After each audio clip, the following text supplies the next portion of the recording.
Hello, welcome to the BT360 podcast, What's Up in Business Travel, a weekly podcast where we update you on what's up this week in the world of business travel. This podcast is great for those who need to know what's happening, all in less than 15 minutes. My name is Ash. Let's get started.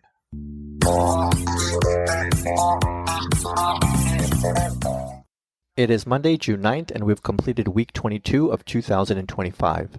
As a reminder, BusinessTravel360.com is a great resource to take advantage of for everything business travel.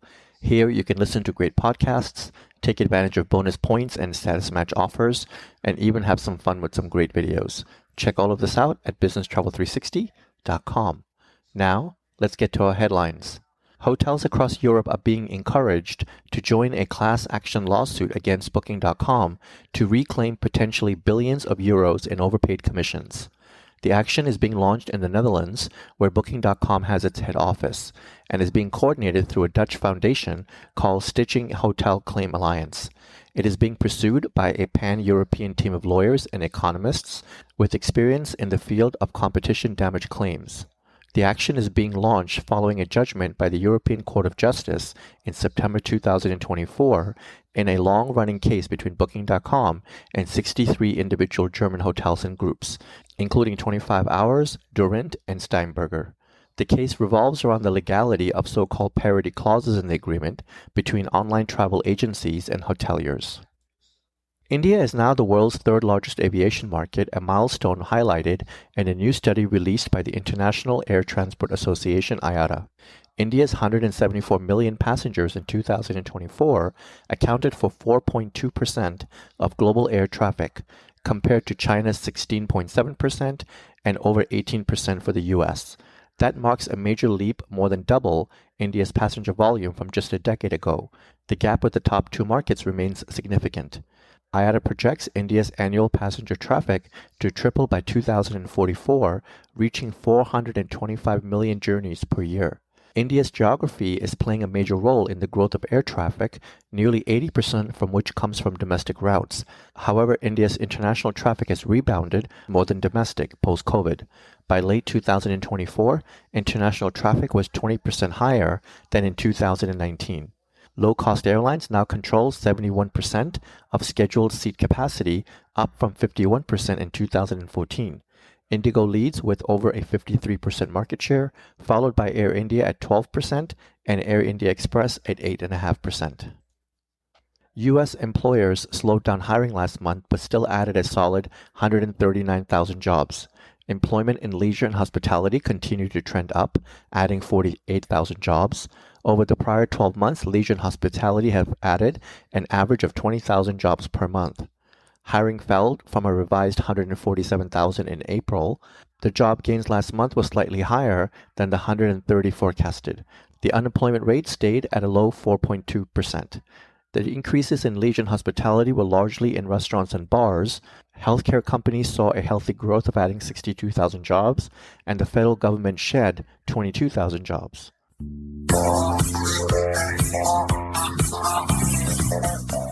Now in news that impacts the travel industry. A new Department of Transportation refund rule is changing how travel agencies handle Delta Airlines flight changes.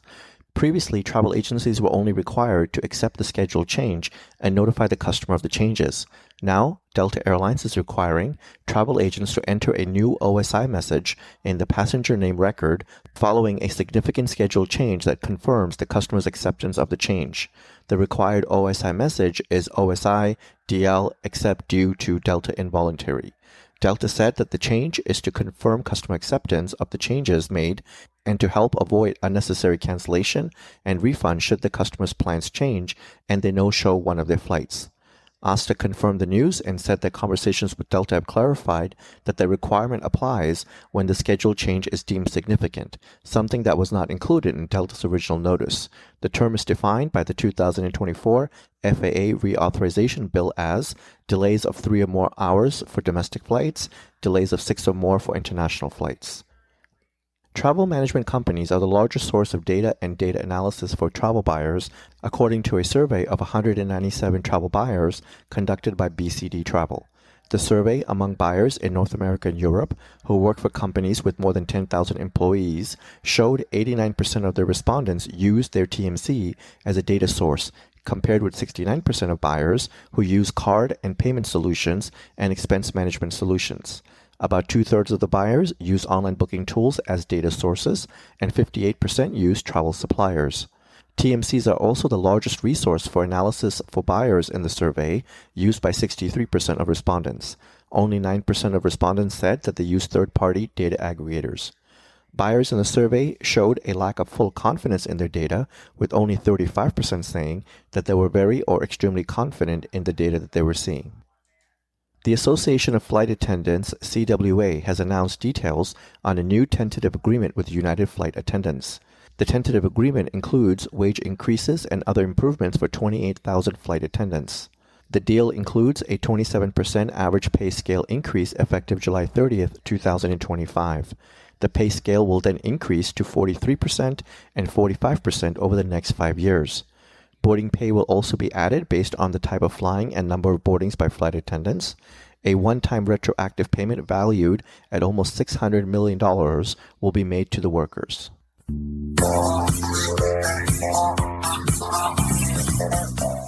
Let's get to the news of mergers and new partnerships.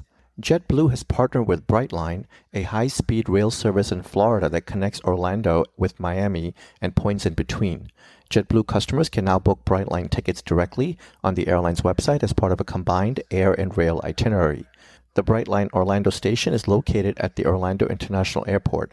In South Florida, the rail company offers shuttle service between the airport and nearby stations, which include Miami, Aventura, Fort Lauderdale, Boca Raton, and West Palm Beach.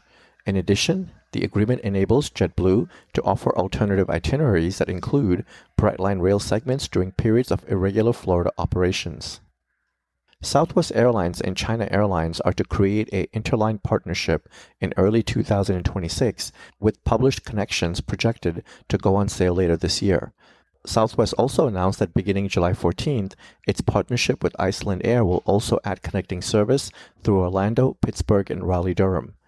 The Dallas-based airline in September 2024 announced its first international partnership with Icelandair, and in February began connecting flights through Baltimore, with Nashville and Denver connections added in May.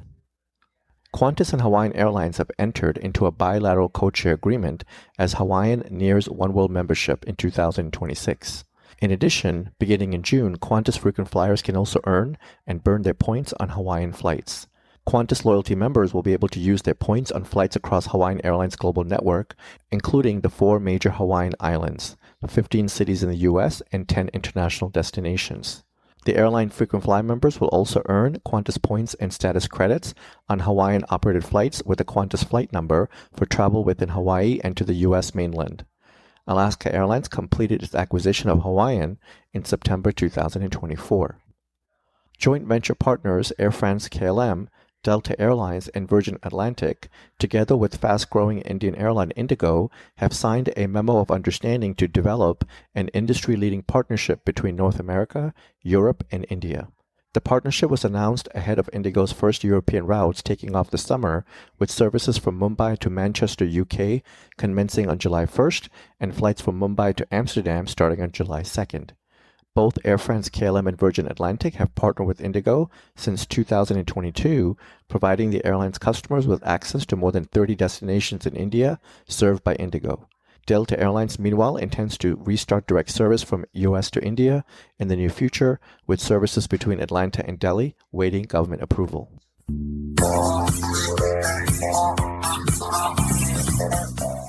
And now, news of new travel services and improvements. JetBlue has relaunched its JetBlue Travel Products brand as Paisly, combining the forces of the two previously separate entities to form one full-service travel company. Paisly was formerly an internal travel platform underneath the JetBlue Travel Products umbrella. Now, Paisly emerges as a tech-enabled managed travel services arm, servicing not only JetBlue customers, but other airlines as well, starting with United Airlines. The news comes after JetBlue and United announced their Blue Sky partnership last week. Under the new collaboration, Paisly will assume operation of United Airlines direct-to-consumer, non-air travel products, including packages, hotels, rental cars, cruises, activities, and insurance. They'll be managed by a United dedicated in-house team powered by Paisly's proprietary platform. Following a record growth year punctuated by strategic partnerships, acquisitions, and nearly 100,000 rooms added to the Hilton portfolio, Hilton announced the opening of their 1,000th hotel globally. With almost 500 luxury and lifestyle properties in the pipeline, Hilton expects to add 3 new luxury hotels per week in 2025. In 2025, Hilton also expects to add more than 150 luxury and lifestyle hotels around the world.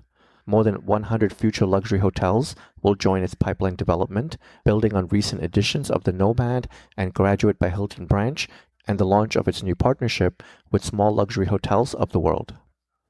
Hyatt has just opened its 5th Inclusive Collection property in Bulgaria. The new hotel continues Hyatt's expansion of all-inclusive properties in Europe. The Alua Sol Sunny Beach is an adult all-inclusive. Its location allows for easy access to both sandy beaches and vibrant local shops, restaurants, and bars. The hotel features almost 400 guest rooms, many with views of the Black Sea.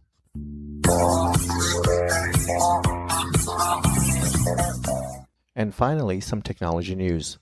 Iberia Airlines has launched Iberia GPT, an artificial intelligence-based communication channel to help travelers plan trips.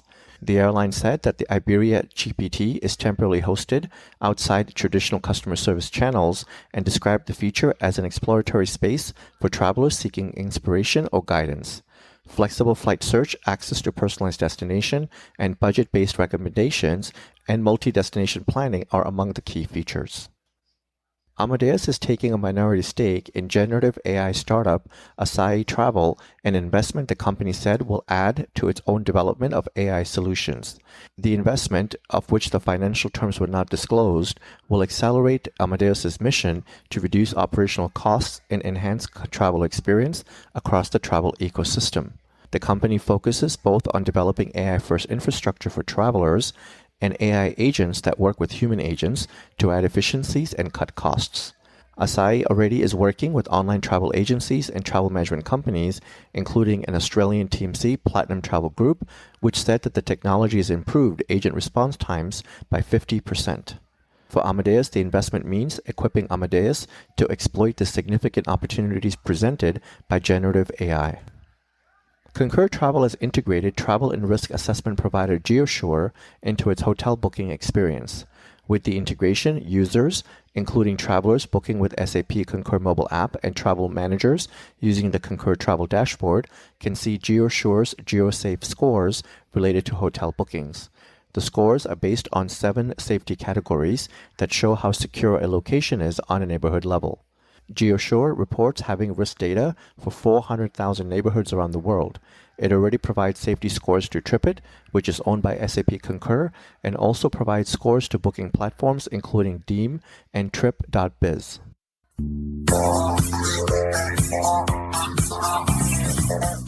With that, thank you for joining us, and I would like to ask you to tune in again next week on Monday morning to get your weekly update. We hope that you will make this a regular part of your week and listen in while you're on the move or sitting back and sipping your coffee. You can subscribe to this podcast by searching Business Travel 360 on Apple or Google Podcasts, Spotify, iHeart, or Pandora. Be sure to share this podcast with everyone you know so that they can also benefit from getting to know more about what's up in business travel. You can always find more information on businesstravel360.com. Have a great day and travel well.